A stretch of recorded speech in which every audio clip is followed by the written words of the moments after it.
Hotel Amnesia, a psychological horror story. Chapter 1. The offer that couldn't be refused. The letter arrived on a Tuesday, typed on thick parchment paper that smelled faintly of bergamot and something metallic, like old blood or rust. Liam O'Connell found it slipped under the door of his studio apartment, though he hadn't heard anyone approach. The building had creaky floors. You could hear Mrs. Henderson's cat 3 doors down. Yet this letter appeared silently, as if materializing from the shadows themselves.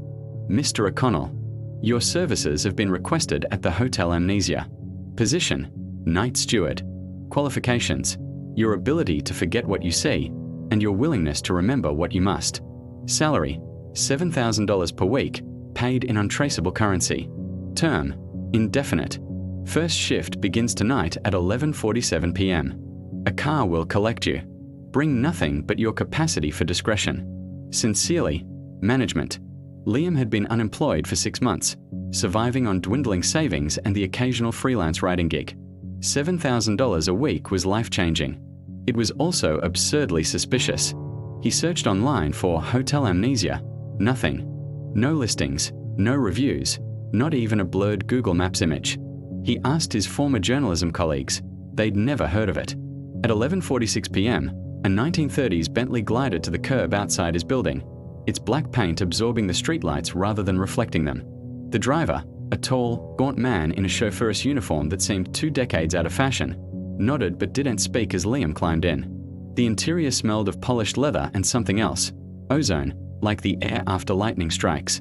They drove for exactly 47 minutes, though Liam's watch showed only 7 had passed.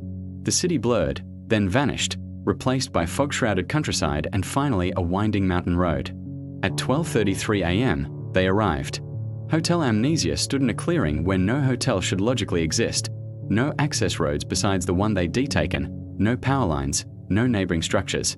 It was a 5-story Victorian monstrosity with turrets, gables, and too many windows, each glowing with warm, inviting light that somehow felt cold. The sign above the entrance wasn't illuminated, yet Liam could read it perfectly. Hotel Amnesia, where your pain finally rests. The lobby took his breath away.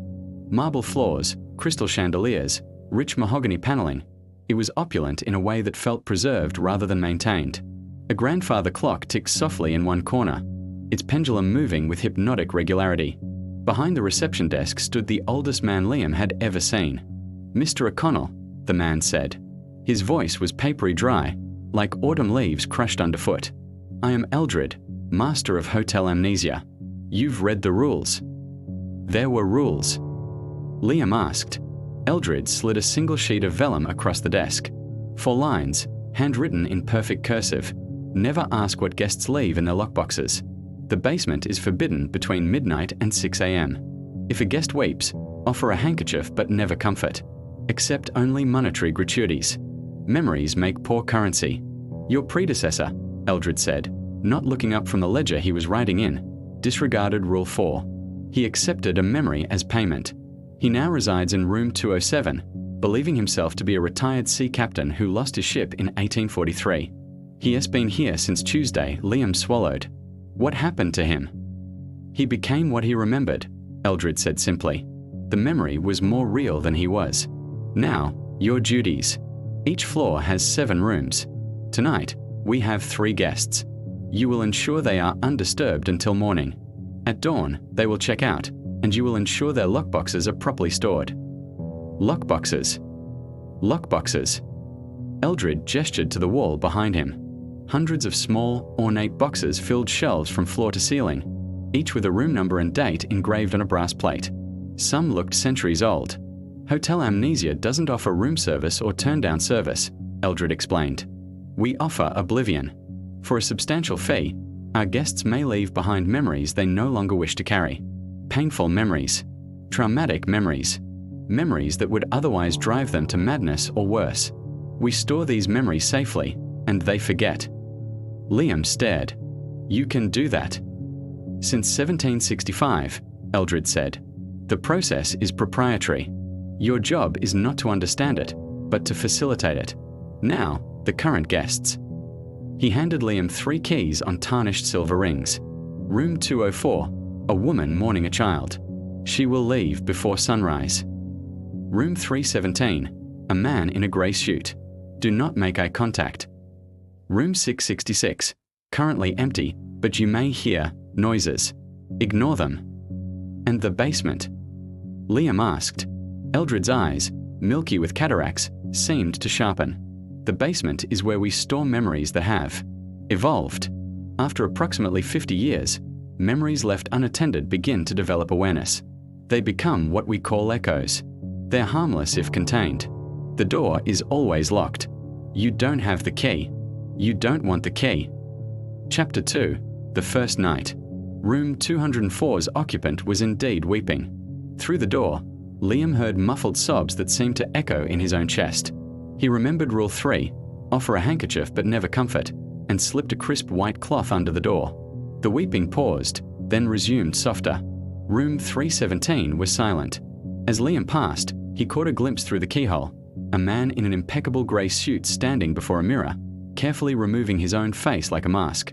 Beneath was not bone or muscle, but swirling darkness. Liam stumbled back, heart hammering. When he looked again, the man was simply adjusting his tie, his face perfectly normal. Room 666 was indeed empty. Yet as Liam pressed his ear to the door, he heard children laughing, then crying, then laughing again in a loop that made his stomach turn. Something scratched at the door from the inside. Long, slow scrapes like fingernails on wood. At 3:33 a.m., the grandfather clock in the lobby chimed. Simultaneously, Liam heard a new sound, tapping from somewhere below. Not random tapping, a pattern. He crouched near the basement door and listened. 3 quick taps, 2 slow, 3 quick again. SOS in Morse code. Help. Against every instinct, he whispered toward the keyhole. Who's there? The tapping stopped. Then came a voice so faint he almost missed it. The ones who remembered. Let us out. We can show you what is really keeping here. He could only mean Eldred. Liam stood, backing away. As he did, his foot caught on a loose floorboard. Beneath it gleamed something metallic, a key, ancient and ornate, with a hotel symbol, an eye inside a keyhole, etched into the bow. The basement key. Chapter 3. The Echoes. For 3 nights, Liam resisted. The tapping continued each night at 3:33 a.m., sometimes Morse code, sometimes just frantic scrabbling. The guests came and went, a soldier leaving memories of war, a widow leaving memories of her husband's last breath, a politician leaving memories of his first corruption. On the 4th night, room 204's guest was different. A young woman, early 20s, clutching a locket. She checked in silently, her eyes red but dry.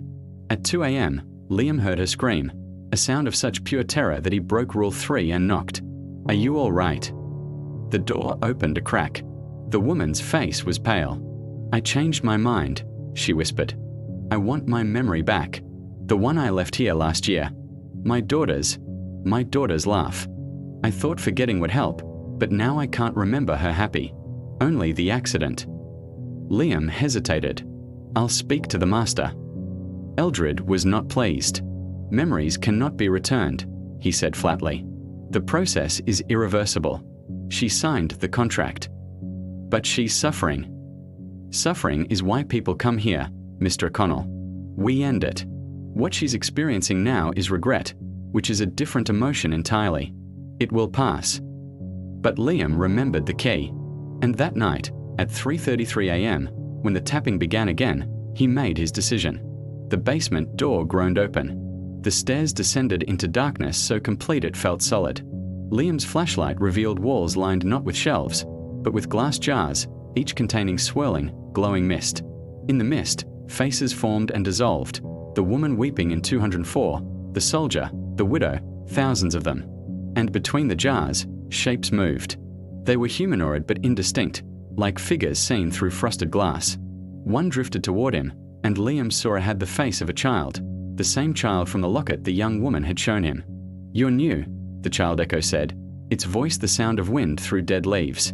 We remember the last steward. He became one of us. He took a memory that wasn't his. What are you? Liam breathed. We are what happens when memories are left alone too long, said another echo, this one with the face of an old man. Memories need minds to live in. Without them, they grow their own. We are the accumulated pain of 3 centuries, given form. Why does Eldred keep you here? The child echo pressed a misty hand against its jar. Because we are the proof it works. Because we are valuable. And because soon, there will be enough of us. Enough for what? To become real, whispered a chorus of echoes. 1 million memories. We are almost there. Liam fled back up the stairs. As he locked the door, he heard the child's voice one last time. Tell my mother I still laugh sometimes. When I remember how. Chapter 4. The millionth memory. Eldred called a staff meeting. Those staff consisted only of Liam, the silent cook Mrs. Graves, and the non-speaking chauffeur. They gathered in the hotel's conservatory, where strange plants with black flowers grew in perpetual twilight. We approach a milestone, Eldred announced. The 1 millionth memory will be deposited tonight by a guest in room 432. This is significant. In all of Hotel Amnesia's history, we've never reached this threshold. What happens at 1 million? Liam asked. Eldred's smile didn't reach his eyes. A consolidation. The echoes will become stable enough to relocate. Where? Somewhere they can exist without bothering the living, Eldred said evasively. My point is this. Tonight, no disturbances. No exceptions. The guest in 432 must complete the process without interruption. But Liam had been doing research. In the hotel's archives, a room Eldred thought locked, he'd found ledgers dating back to the 1700s. Each recorded memory stored, with occasional notes in the margins, echo becoming vocal. Requires isolation. Memory of 1812 fire attempting to manifest. Contained. The child in jar 577 asking for its mother again. And one entry, dated exactly 50 years ago, 1 million nearly reached. Cleansing required. The first memory must be activated. Liam found the first memory in a special case in the archive. Jar 0001, containing the oldest memory in the hotel, Eldred's own. The label read, Memory of my wife's death, 1743. The reason for all this. Eldred hadn't just founded Hotel Amnesia to help others forget. He decreated it to escape his own pain. And in doing so, he'd trap himself for centuries. Chapter 5. The Breach. At midnight, the guest in room 432 arrived, a man shaking so badly he could barely sign the register. He carried a small black box that seemed to pulse with dark energy. Eldred personally escorted him upstairs. Liam waited until the hall was empty, then retrieved the basement key. The echoes were agitated, their jars vibrating. It's time, the child echo said. He's going to burn us. Cleansing, he calls it. He does it every 50 years when we become too numerous. But this time, we won't let him. How can you stop him? With the first memory, said the old man echo. It's the keystone. If it's released, all of us are released. But you must choose, steward. Freedom for us means the end of Hotel Amnesia, and the return of every memory ever stored here to its owner.